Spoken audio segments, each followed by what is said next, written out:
Depuis que Thomas Tuchel est l'entraîneur de Chelsea, les résultats des Blues sont pas mal du tout. Comment est-ce que l'entraîneur allemand a fait pour transformer cette équipe? À quoi reconnaît-on le style Tuchel à Chelsea? Et enfin, y a-t-il matière à être optimiste pour la suite de la saison?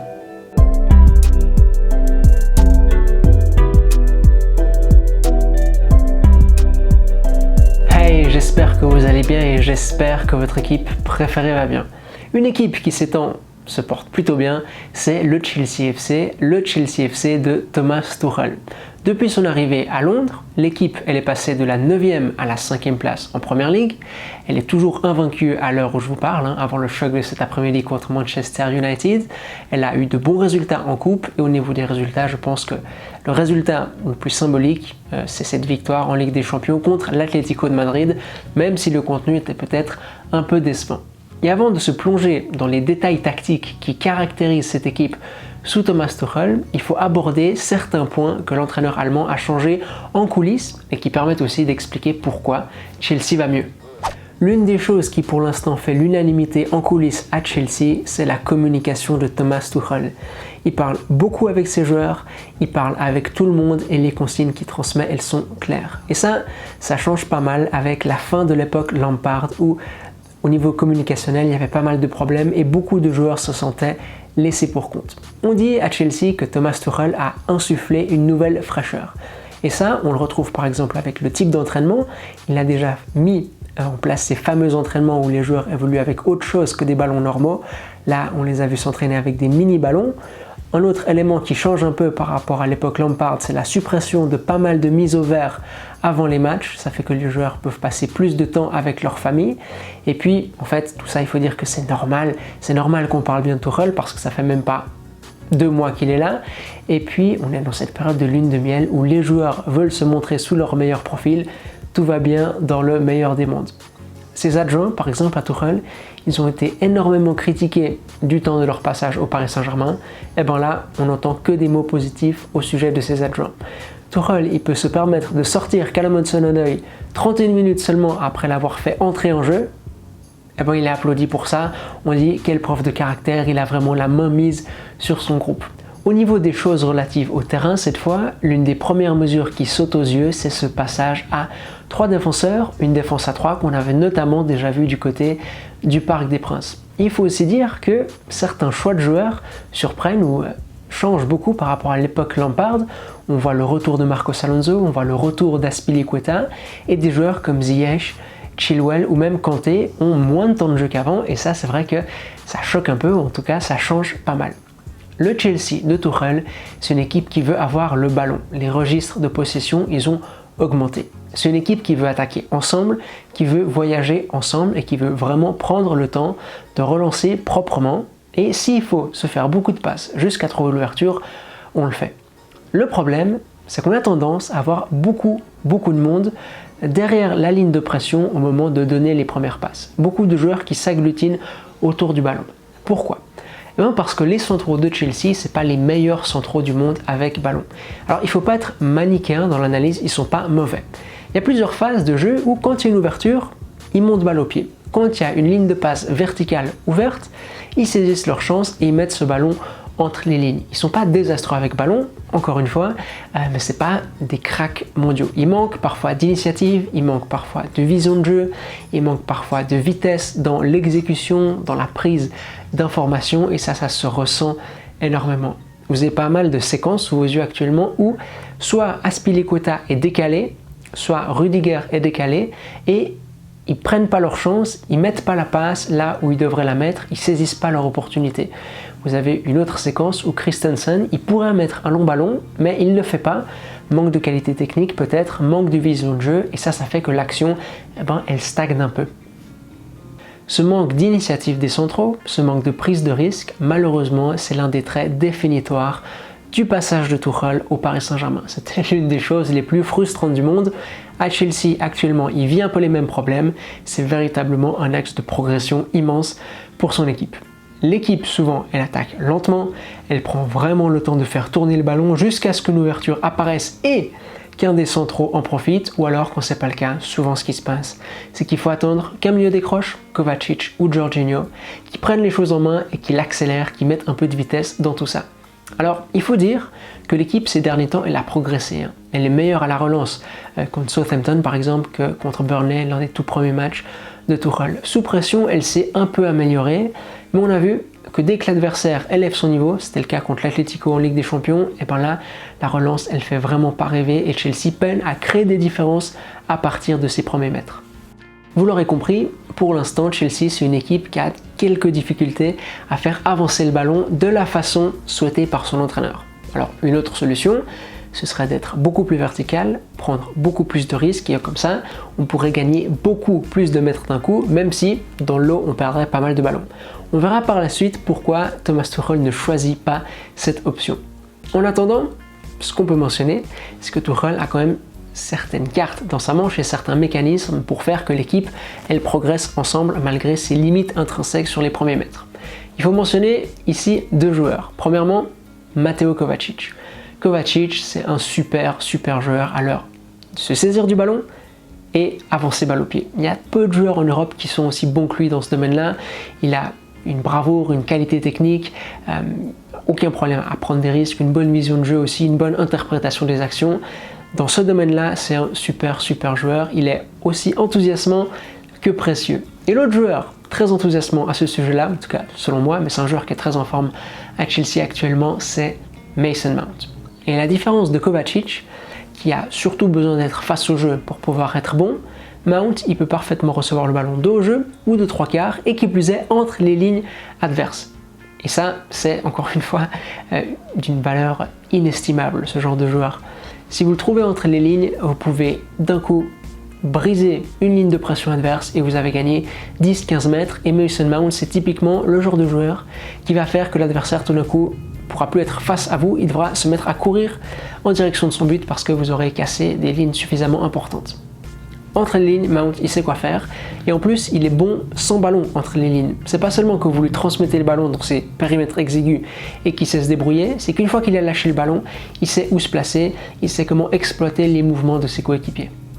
Un autre joueur, un autre mécanisme qui permet à Chelsea d'avancer, et j'insiste vraiment sur cet aspect-là parce que c'est le défi principal du Chelsea de Thomas Tuchel, ce sont les courses de Timo Werner. Timo Werner, ces fameuses courses en diagonale comme ça, de l'extérieur vers l'intérieur, il les maîtrise parfaitement. Il y a peu de joueurs en Europe qui sont meilleurs que lui à ce petit jeu-là. Timo Werner, le problème, c'est qu'il faut savoir le trouver. Lui, les courses, il va les faire. Le possesseur peut être à 60 mètres du ballon, ces courses-là, il va les faire. Mais la question, c'est comment est-ce que vous lui faites parvenir le ballon quand vos centraux, encore une fois, ne sont pas les meilleurs du monde techniquement. Parfois, avec une passe d'Azpilicueta, on le trouve. Parfois, les courses, il les fait vraiment dans le vide. Et enfin, Olivier Giroud.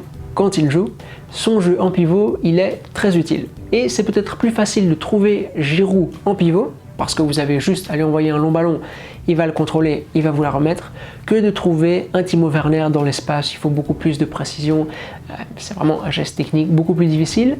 Olivier Giroud en pivot, il est utile et je pense même qu'il est un peu sous-exploité pour l'instant. On pourrait le trouver davantage, on pourrait l'utiliser davantage. Donc voilà, Chelsea pour l'instant c'est une équipe qui a beaucoup de mal à accélérer le jeu, a beaucoup de mal à trouver cet élément qui, une fois passé la ligne médiane, va permettre de désorganiser l'adversaire.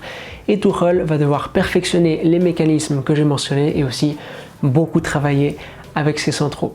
Et il y a un autre moment de l'action qui doit perfectionner encore énormément, c'est tout ce qui concerne la finalisation. Comment est-ce qu'une fois qu'on arrive proche de la surface adverse, on fait pour terminer les actions?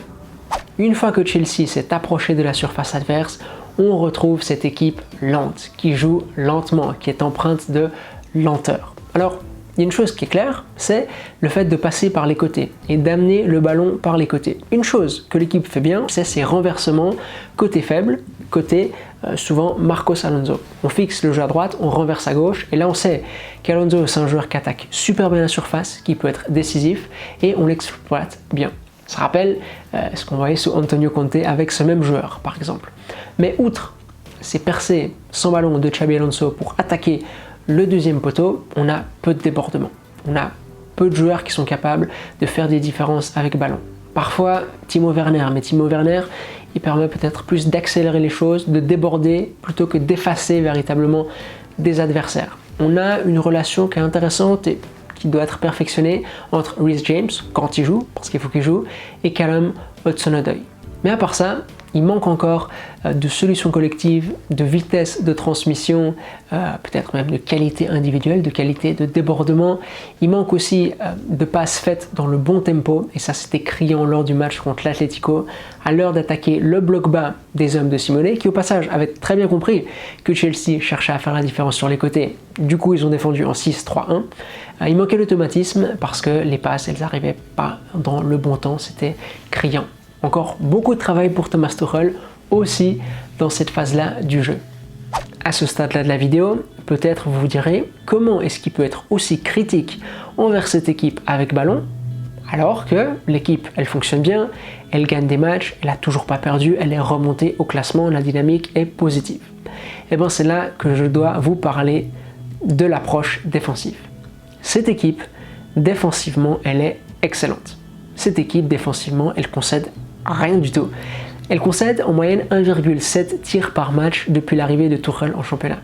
C'est rien du tout. Aucune équipe en première ligue concède aussi peu. Il a fallu attendre 3 heures et 5 minutes depuis l'arrivée de Tuchel pour concéder le premier tir cadré, c'est dire si cette équipe elle est souveraine défensivement. En fait, c'est très rare que vous puissiez surprendre cette équipe parce qu'elle est toujours en place. Le fait de prendre peu de risques avec ballon de la part des centraux par exemple, le fait d'être assez rigide positionnellement, vous n'avez pas une circulation de joueurs digne de l'Atalanta ou de l'Ajax de Ten Hag, le fait d'être toujours assez lente dans la construction et de ne pas s'affoler, ça fait qu'à la perte du ballon, l'équipe elle est en place. L'équipe elle est toujours bien positionnée et c'est extrêmement difficile pour l'adversaire de surpasser cette équipe défensivement, de la surprendre. Souvent, l'adversaire récupère le ballon et tout ce qu'il peut faire, c'est allonger. Parce que les joueurs ils sont trop bien positionnés pour pouvoir trouver des lignes de passe et ressortir proprement.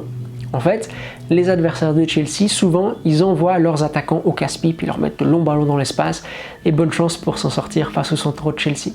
C'est comme ça qu'il faut aussi expliquer les bons résultats de cette équipe. Parce que c'est pas une équipe qui presse hyper bien pour l'instant, il y a encore une fois pas mal de marge de progression dans ce domaine-là, mais c'est une équipe qui défensivement est toujours en place. Elle perd le ballon sur ses premiers mètres, c'est pas grave, parce que comme elle a accumulé beaucoup de monde derrière la ligne de pression, eh ben, elle a toujours des effectifs pour regagner le ballon. Elle perd le ballon haut sur le terrain, il y a 10 joueurs en camp adverse qui vont être là pour pouvoir le récupérer. Pour conclure, je dirais que Thomas Tuchel a redonné à Chelsea de la compétitivité. Cette équipe elle est à nouveau compétitive dans le sens où elle peut prétendre à remporter chaque match, ce qui n'était plus le cas durant la fin du mandat de Frank Lampard. Et maintenant, Tuchel va devoir améliorer toutes les choses que j'ai mentionnées dans cette vidéo. Il va devoir aussi récupérer Ziyech, Havertz, Ben Chilwell. Il a énormément de travail devant lui. Une chose que j'ai pas mentionnée, mais l'équipe elle doit aussi s'améliorer sur les phases de transition parce que vu ses difficultés sur attaque placée, elle peut pas se permettre d'être mauvaise en transition offensive. Et on le voit durant un match contre Newcastle par exemple, l'équipe elle a énormément de peine sur toute la mi-temps. Le jeu s'ouvre un peu, elle marque en transition, ça lui fait le plus grand bien. Et puis une dernière chose que je dois absolument mentionner parce que sans ça l'analyse elle serait tout simplement pas bonne. Si Tuchel s'en sort aussi bien sur ce premier mois, c'est parce que en face, les adversaires étaient quand même relativement faibles. Là, le calendrier qui attend Chelsea est plus difficile. Chelsea va affronter des équipes qui sont directement concurrentes pour les places Ligue des Champions et on va pouvoir juger le Chelsea FC de Thomas Tuchel avec plus de réalisme. On va pouvoir vraiment se rendre compte ce que vaut cette équipe. Pour l'instant, ce qu'on a vu, c'est pas mal. Il faut s'améliorer. Mais là, le plus dur arrive clairement. Voilà, c'est la fin de cette vidéo qui, j'espère, vous aura plu. Si c'est le cas, n'hésitez pas à lui accorder un pouce bleu, à vous abonner, ça me ferait très plaisir et ça m'aiderait beaucoup. Et cet après-midi, on a quoi comme match? Un Chelsea-Manchester United. Quel plaisir! Nous, on se retrouve comme d'habitude dans une semaine, dimanche 10h. D'ici là, portez-vous bien. Allez, à toutes!